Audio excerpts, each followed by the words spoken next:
Boom! We are live, ladies and gentlemen, boys and girls. Welcome to the Nolan Hawkeye Anthony YouTube channel. And I thank all of you for being here, wherever you may be. And of course, however you may be listening.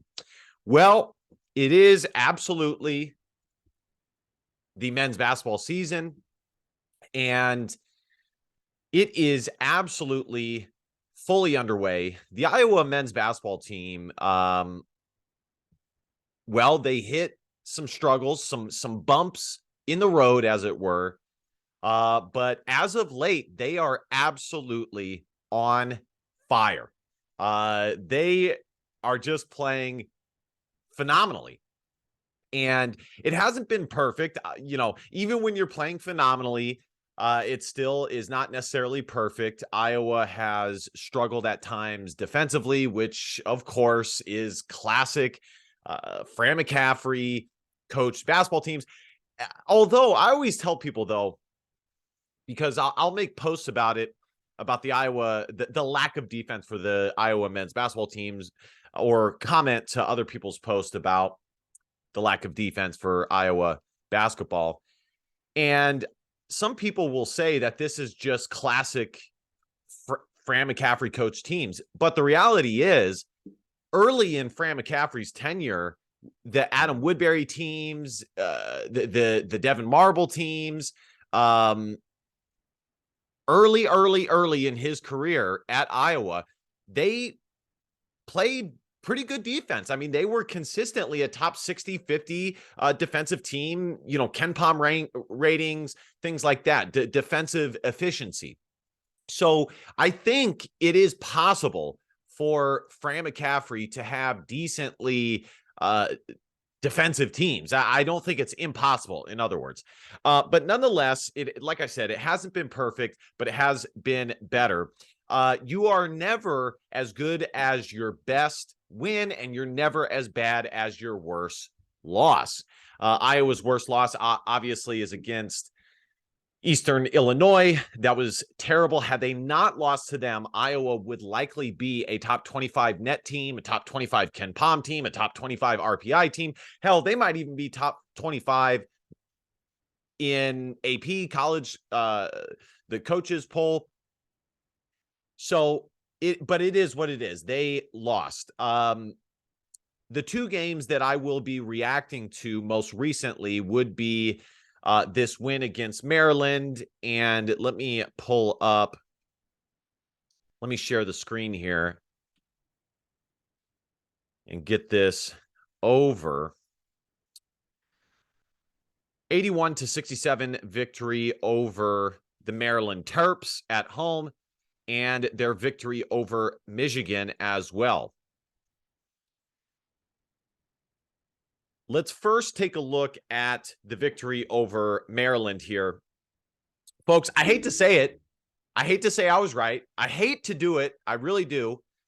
But in my preseason preview, I said that how good this Iowa team was, or not, how good they could be, or how not good they were or are, however you want to phrase it, would be predicated on their ability to replace Jordan Bohannon's shooting ability and Keegan Murray's as well, and rebounding, secondarily rebounding. And then the third thing would be how they performed on the defensive end.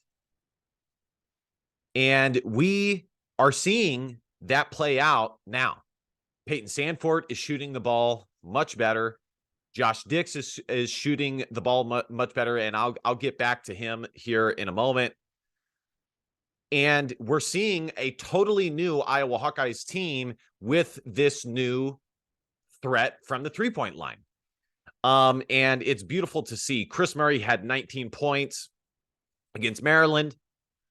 Philip Rebraca had 4 points, kind of a quiet night for him.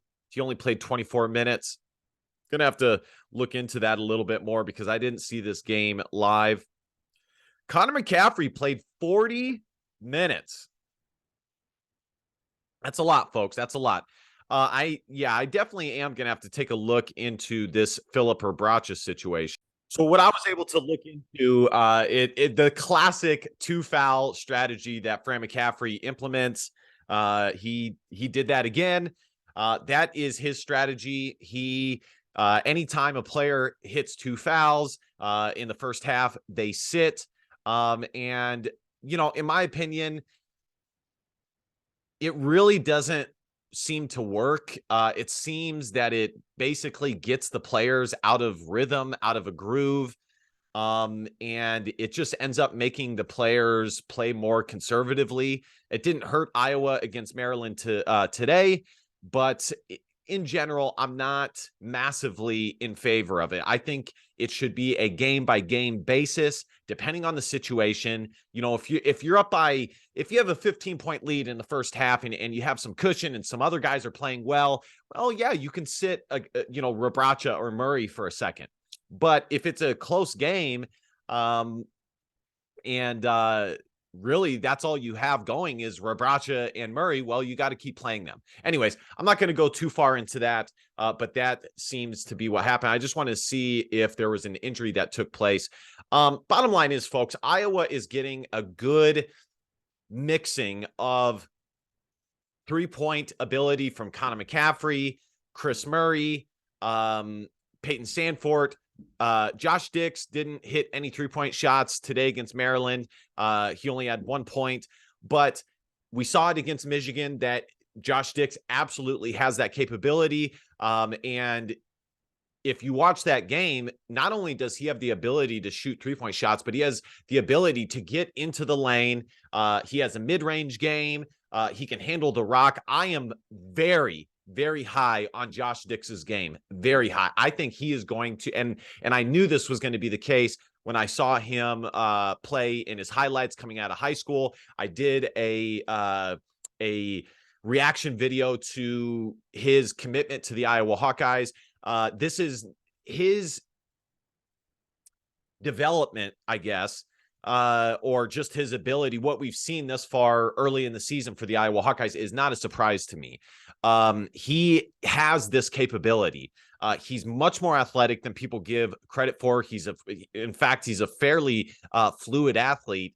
And he's a pure scorer. His shot is beautiful. Like I said, he can get into the mid-range and rise up over smaller point guards and smaller 2 guards, I guess. He's 6'4". So I'm very high on his game. Point is, with these 2 games, last 2 games, Michigan and Maryland, we've seen Iowa's ability to stretch the floor, but have guys like Aaron Eulis and Tony Perkins get to the rack and just really put a ton of it just puts a ton of pressure on defenses like Maryland, or any defense. I mean, that's just the way it is. So this is phenomenal to see, and I knew that this was this Iowa team's capability, or their ability rather.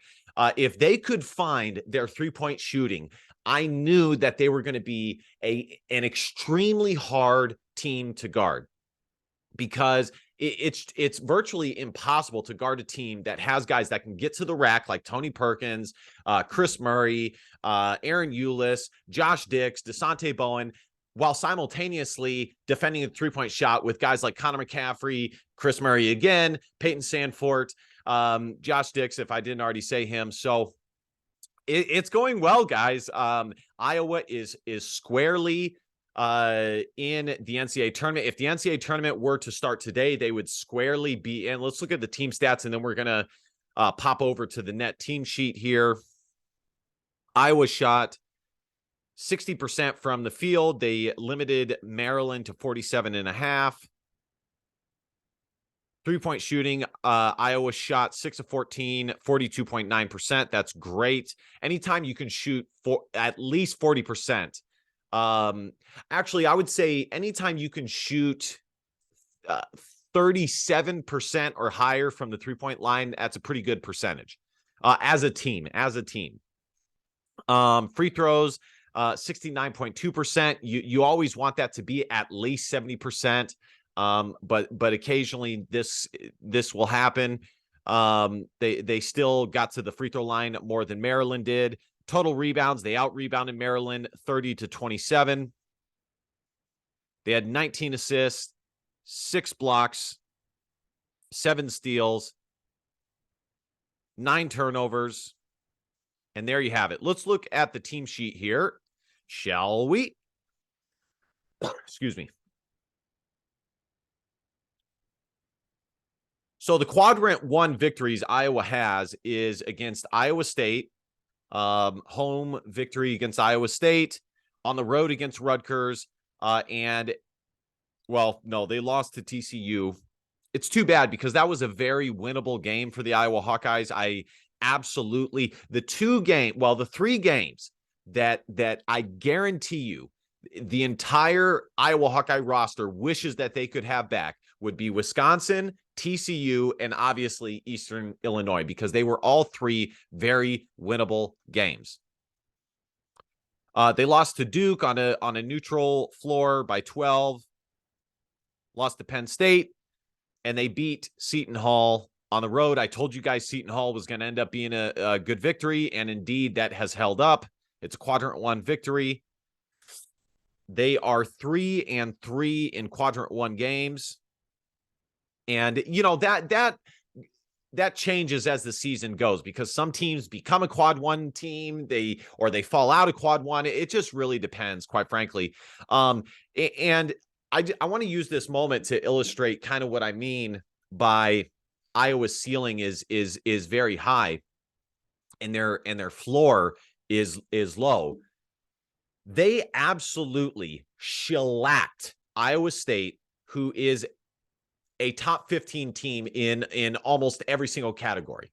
Okay. Or every single, AP, coaches. I mean, I haven't taken a look at the AP or the coaches, but they're up there. Net, I know they're up there.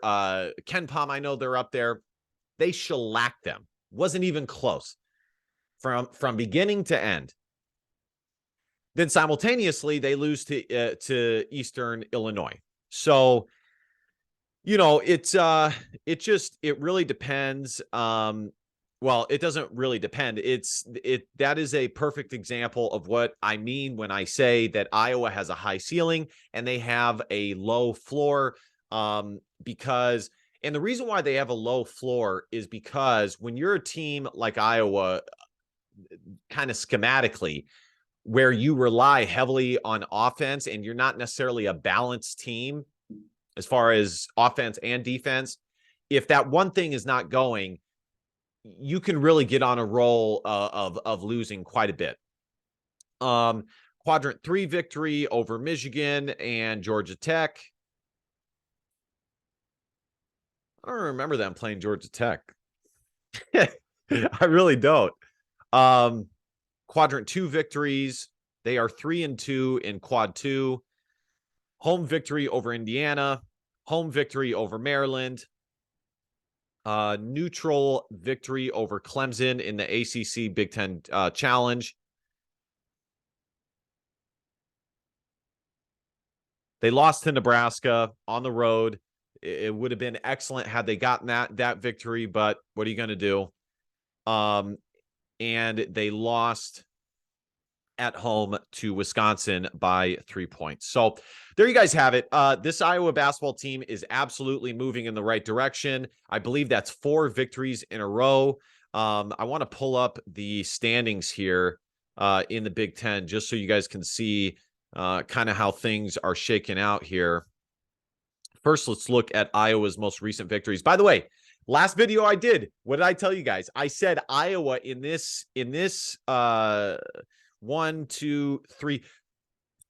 home stretch absolutely had the ability to go 3-0, but they, at the very least, they needed to go 2-1. So they're for sure going to do that, but they really have a chance to go 3-0 with this next game against Northwestern. So, let's see here. 1, 2, 3, 4. Yeah, they have 4 victories in a row. Oh, sorry. Kicked the camera. Sorry, guys. Standings. Let's go to Big Ten, shall we? If I can pull it up. All right, here we are. Purdue is the preeminent team in the Big Ten. Rutgers is second, sitting at 5-2. One of those losses coming to Iowa. Michigan State third. Look at that. Iowa has skyrocketed all the way up to 1, 2, 3, 4, 5, right behind Michigan. They are now fifth in the Big Ten. So Iowa is sitting in excellent position. They just need to keep playing the way that they've been playing. If the thing that will take Iowa through the ceiling or get them to their highest ability will be the continued development of Josh Dix and Peyton Sandfort. The third player I would say would be Agundale and or Mulvey, but I am not high on that. I do like what I saw out of Mulvey against Michigan. He really defends the ball well. He is an excellent post defender. But I just don't think Fran is going to give either one of those guys consistently strong minutes. So it's gonna boil down to, realistically, it's gonna boil down to the continued development of Sandfort, Dix, and maybe DeSante Bowen a little bit. So Connor McCaffrey, 12 points. Tony Perkins, 22 points. Chris Murray, 19. All right, guys, that's going to do it for me. Wrapping it up. Iowa, let's see what they improved to on the season really quickly. 4-3 in the Big Ten, 12-6 overall. They are absolutely moving in the right direction. Let me know what you guys think in the comment section. Before we do, we got to watch this really quickly. We got to watch this massive dunk by Tony Perkins. Here it goes. Yeah! Woo! Dang! Just yacked it. All right, guys, let me know what you guys think in the comment section about Iowa's most recent improvements. Do you think that this is going to last? I think a lot of the opinions, at least from what I can see, with regards to Iowa basketball are quite varied. So I would be very curious to see what my audience thinks. Be sure to like, comment, share, and of course, subscribe. It definitely helps. We're going to grow together. This channel is me, it's you, it's all Iowa fans out there. Like I said, we're going to continue to grow together. If you want to donate to the channel, support your boys' coffee habit, you guys can absolutely leave a donation like many of you have already done. I am so grateful, so positively grateful for each and every one of you who have done that, and each and every one of you who have not. Either way, this is a great arena for us Iowa fans to be together. And last but not least, DBAP, don't be a pussy willow. In fact, our feelings, because your feelings just don't matter. Love you guys. See you guys next time. Go Hawks. Bye-bye.